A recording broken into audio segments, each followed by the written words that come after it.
So a coalition comprising Yale, Stanford Medicine, LUMS, IPA, and a few other partners, when something like that is pitched to them, it's something that's already tested, that has a lot of credibility. And the fact that we did not just go to them with a ask for, so we were not asking anything of the government. In fact, we were allowing them to save resources by helping them do this effectively.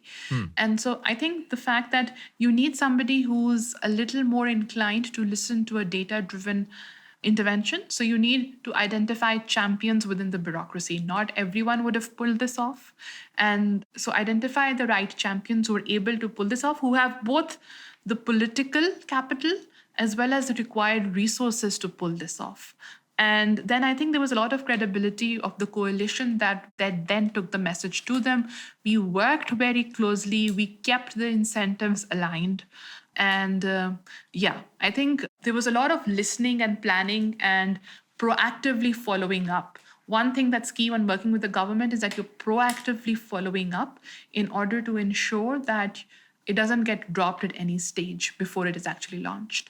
A lot of academics and a lot of policymakers and a lot of data scientists working in this field shy away from working with the government because working with the government is hard. However, if they actually want to impact change, working with the government, making it an ally, I think is very, very critical.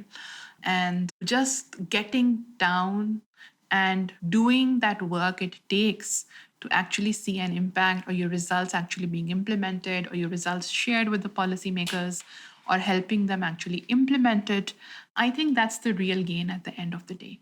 And so a lot of policymakers, a lot of academics don't really want to do that. And I think that behavior towards who should we partner with and who should we not partner with really needs to change. Because when there's a lot of hard work going into it, you also want to see those results actually being implemented. So I think that's something that really irks me about who we choose to partner with and how we actually scale the results that we see out of an experiment.